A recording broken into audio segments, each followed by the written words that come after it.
सत्यनाम साहिब कबीर बंदी चोर धनी धर्मदास 4 गुरु वंश 42 पुरखजनों गुरुदेव महाराज युक्ता सर्वे संत महात्माओं को वारंवार बंदगी, सभी प्रेमी सज्जनों सकल हंस को वारंवार नमस्कार। कृपया सत्संग को पूरी सुने और आगे भी शेयर करें, लाइक करें। धन्यवाद साहिब। सत्संग जो अभी तक वो प्राणमयी कोश में चल रही है, जिसे सूक्ष्म शरीर भी कहते हैं। आगे साहब क्या कह रहे हैं कि धूमर कला लोक बैंकूट रचा वाम देव आकूट सूक्ष्म विषय भोग तहां जान गुप्त मुद्रा अनमिलिन मान।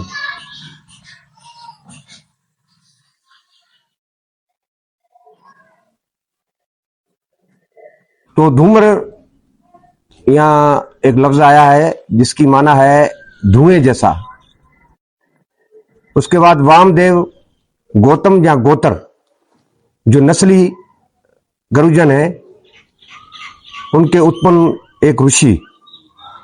आगपूट माना जड़ या कुंड, भीतरा माना गुप्त, अनमिलिन माना आधी खुली आंखें या आधे खुले नेत्र। तो प्रेमी सज्जनों, यहां इस संत का जो भावार्थ है वो साहिब जी कह रहे हैं कि प्राणमयी कोश में धूम्र कला यानी धुएं जैसा प्रकाश ध्यान में दिखता है। जब योगी जन प्राणमयी कोश में ध्यान लगाते हैं तो उनको धुएं जैसा प्रकाश नजर आता है, जिसमें वो ध्यान लगाते हैं और उसी को वो भगवान मानते हैं। और लोग बैकुंठ माना है जैसे कैलाश और हिमालय पर्वत पर बादलों के झुंड और वहां के वातावरण को बैकुंठ जो है वो माना गया है। वामदेव की रचाएं और गुप्त रीति से उपासना और नाम सिमरण द्वारा स्वर्ग की प्राप्ति मानी है। अभी हमें यहां यह विचार करना है कि सार उसार को हमें परखना है। यहां ऋषियों ने भी अपने प्रमाण दे रखे हैं, वेदों शास्त्रों के और संत महात्माओं के भी प्रमाण है, और साहिब सतीय पुरुष का भी यहां पर कहना है। तो हमें साहिब यहां इनका निचोड़ सार हमें साहिब क्या बता रहे हैं वो हमें परखना है। लेकिन ये चीजें ऋषियों मुनियों ने इस प्राणमयी कोश में उन्होंने मानी है, जिनका विवरण कर रहे हैं।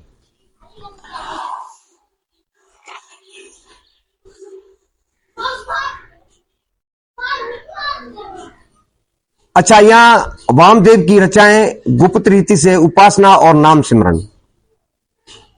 तो बहुत से ऋषि मुनि योगी जन जहां साधु वगैरह वो भी जो है नाम का सिमरन जो है वो गुप्ती करते हैं। ऐसे कोई नाम का सिमरन जो है वो जो सत्य सार है उसको अंदर ही अपने प्राणों में लीन करना है उन्हें। वहां सूक्ष्म ऋषियों की का भोग भी माना गया है, और इसी प्राणमयी कोश में सूक्ष्म ऋषियों का भोग भी माना गया है। जैसे कि हम वासनाएं लेते हैं, बहुत सी वासनाएं लेते हैं, नाक से सुगंध लेते हैं, और ऐसे ही श्वासों की और भी बहुत सी क्रियाएं हैं जिनसे जो योगी जन जो है वो आनंद लेते हैं उसे, और उसी को भोग माना गया है। गुप्त भाव से मन द्वारा भगवत ध्यान करते हुए आधी खुली नेत्रों से उसकी छवि देखते हुए मगन हो जाना माना गया है। और बहुत से योगी जन, यहां हमने ऐसे साधु भी देखे हैं जो आधी खुली नेत्रों से वहां सत्संगों में बैठे हुए ध्यान मगन हो जाते हैं। फिर आगे तो ईश्वर जाने कि ये ध्यान मगन होते हैं जहां दुनिया का दिखावा है। तो प्रेमी सज्जनों, हमें इस प्राणमयी कोश को जैसे जैसे वेदों में, प्राणों में, शास्त्रों में, उपनिषदों में और बहुत सी ऐसी ग्रंथें हैं जिनमें भी प्राणमय कोश को जो है उसका अनुभव किया गया है, तो हमें इसमें से सार उसार का जो है वो जानकारी लेनी है और उस सार को छोड़ना है और सार को लेना है। यहां जो चीज तुम्हारे